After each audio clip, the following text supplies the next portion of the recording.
मेरे घर वालों को यानी मेरे माँ और पापा को कैसे पता चला, मेरे भाई बहन उनको कैसे पता चला कि मैंने इस्लाम कबूल किया है।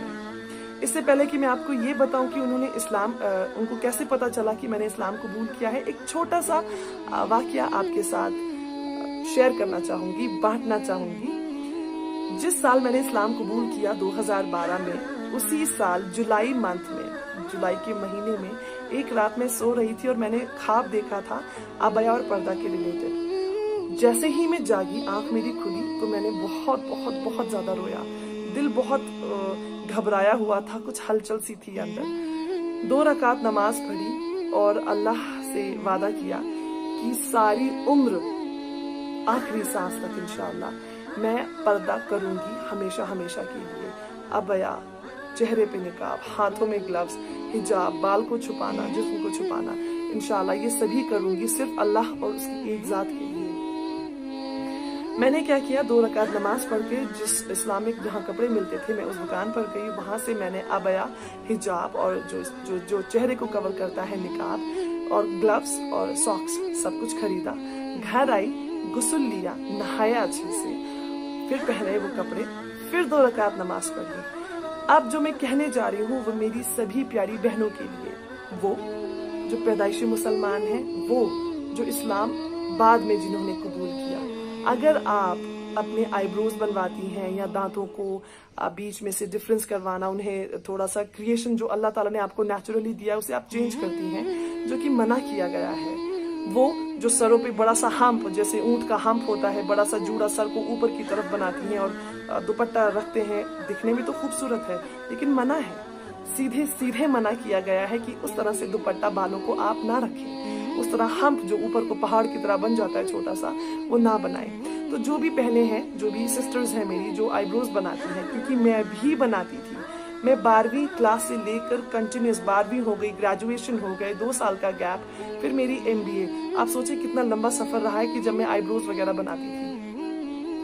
अब एक बहुत ही गलत फहमी होती है कि अगर हम आईब्रोज बना रहे हैं तो अगर हम छोड़ देंगे तो आईब्रोज अक्सर मोटी हो जाती हैं, एक्स्ट्रा बाल निकल आते हैं, क्योंकि आप बहुत वक्त से थ्रेडिंग करते हैं, बाल हटाते हैं आईब्रो से। मैंने क्या किया था, जब मैंने अबया वगैरह पहन लिया, मैंने 2 रकात नमाज पढ़े और रो रो के अल्लाह से दुआ मांगी। दुआ क्या मांगी कि या अल्लाह, तेरी रजा के लिए, सिर्फ तेरे लिए मैं आज से, अभी से जो भी अलग करती थी, जैसे आईब्रो बना रही थी, मैं ये छोड़ रही हूँ। प्लीज इन्हें मोटा नहीं करना, इन्हें अच्छी शेप में रखना। मैं आपके लिए छोड़ रही हूँ ये सब।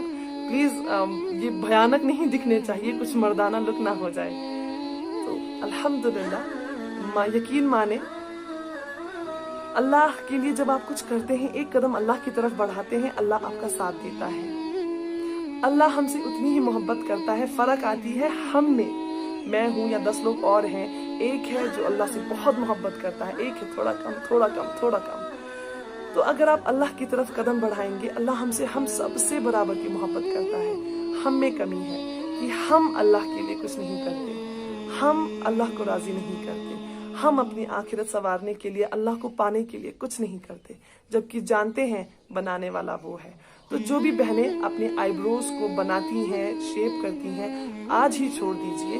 सख्ती से मना किया गया है इस्लाम में। और यकीन मानिए, जब अल्लाह के लिए आप ये छोड़ेंगे, अल्लाह ताला आपकी खूबसूरती बरकरार रखेंगे। कोई फर्क नहीं आएगा आपके वो धागे चला देने से, कुछ बाल हटा देने से। किसे दिखाना है आपको? गैर मर्दों को क्या फर्क पड़ेगा? आखिर आपको मिट्टी में जाना है, आखिर आपको कयामत के दिन खड़े होकर जवाब देना है। तो डरे उस अल्लाह से जिसने आपको बहुत खूबसूरती से बनाया है। उनकी बनाई हुई चीजों को आपको क्यों बदलना है? कोई हक नहीं बनता हमारा कि हम इन्हें बदलें। तो इसके बाद क्या हुआ, मैंने अबया पहना, दुआ मांगी अल्लाह ताला से और घर से बाहर निकली। जैसे ही निकली गिर गई सड़क पर। क्यों? पैर अटक गया अबया में। लंबा था अबया, पता नहीं था चलना कैसे है, तो चल रही थी जैसे चलती थी नॉर्मली, तो पैर अटका और गिर गई। सांस बहुत बंद हो रही थी क्योंकि निकाब था चेहरे पे इतना बड़ा। होती है तकलीफ, अगर आप भी पहनना शुरू करेंगे अब से इंशाअल्लाह तो फर्क देखेंगे। 2-3 दिन आपको तकलीफ होती है, किसी भी चीज में तकलीफ होगी, आसानी किसी चीज में नहीं है। और खासकर जब आप कुछ हलाल करते हैं, जब आप कुछ अच्छा करते हैं, जब आप कुछ अल्लाह की रजा के लिए करते हैं, तब तो शैतान आपको बहुत ज्यादा वसवसे डालता है। बहुत कोशिश करता है आपको पीछे करने की। तो मैं भी बहुत सफोकेट हुई, घबराहट हुई कि क्या मैं अपना वादा पूरा कर पाऊंगी। लेकिन 3-4 दिन में अच्छे से नॉर्मल हो गई थी। आज ऐसी है आदत है कि अगर घर के बाहर दुकान पे जाना हो तो मैं इस निकाब के बगैर नहीं जाती, अपने आप को कवर किए बगैर नहीं निकलती हूँ। अब इसके बाद क्या हुआ कि मेरे घर वाले मुझे मार्च के मंथ में ऑलरेडी बुला रहे थे होली सेलिब्रेट करने के लिए, और मैं नहीं गई थी घर।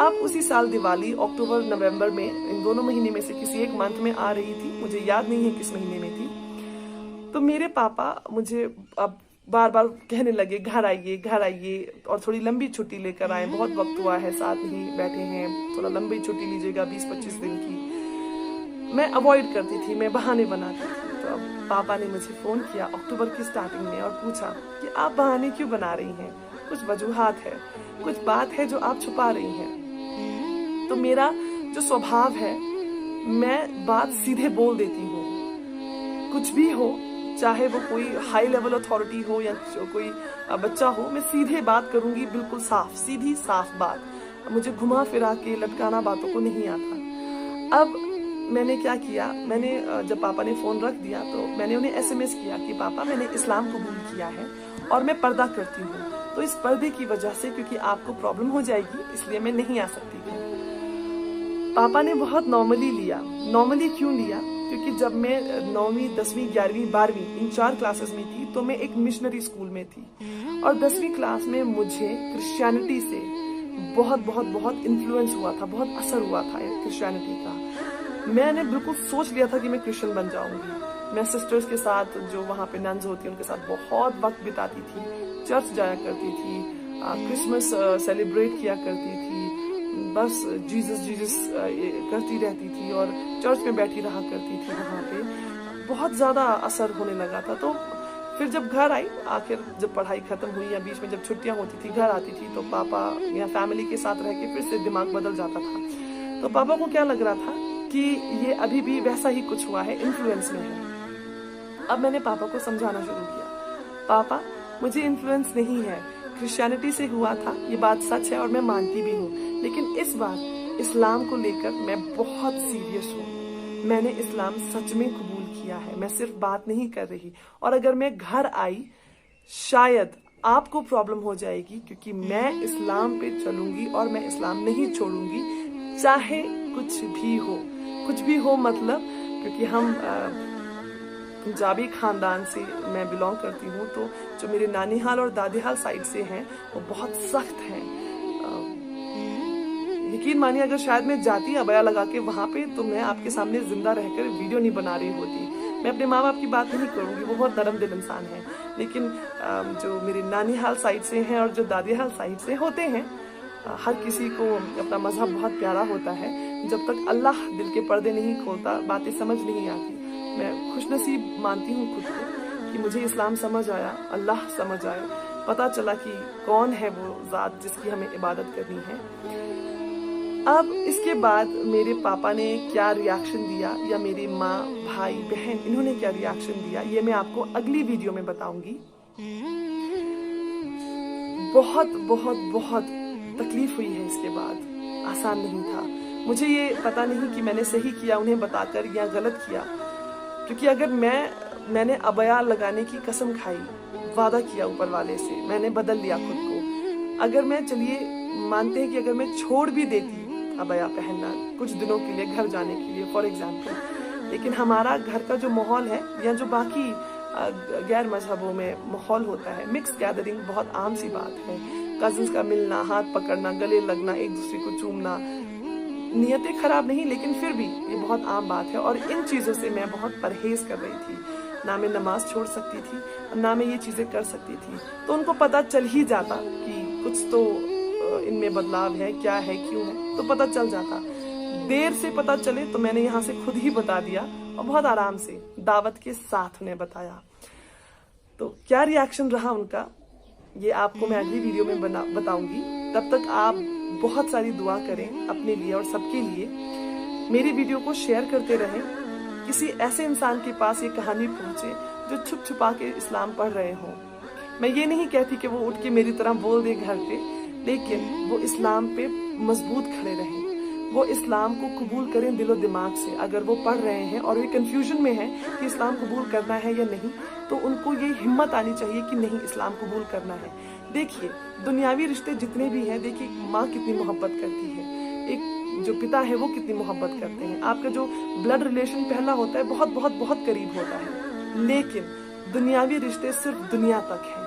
आखिरकार जब आपको मरना है, चाहे आप गैर मजहब में रह के मरे या इस्लाम कबूल करने के बाद मरे, मरना आपको अकेला है। आपका साथी कोई नहीं होगा जब मौत आएगी। ना तो उस चिता पे कोई आपके साथ जलेगा, ना आपकी कब्र में आपके साथ कोई आएगा। तो ऐसा कोई इंसान जो कंफ्यूजन स्टेट में हो, मेरी वीडियो उन तक आप पहुंचाएं, शेयर करें कि शायद उनके इरादा जो है पुख्ता हो जाए कि इस्लाम बिल्कुल सही है, बिल्कुल सही है, बिना किसी कमी के। इंतजार कीजिए मेरी अगली वीडियो का, जिसमें मैं आपको बताऊंगी मेरे घर वालों का रिएक्शन। तब तक के लिए दुआ करें, बहुत सारी इबादत करें। वीडियो के नीचे सब्सक्राइब के बटन पर क्लिक करें, बेल के आइकॉन पर क्लिक कीजिए ताकि हर नई वीडियो की नोटिफिकेशन आपको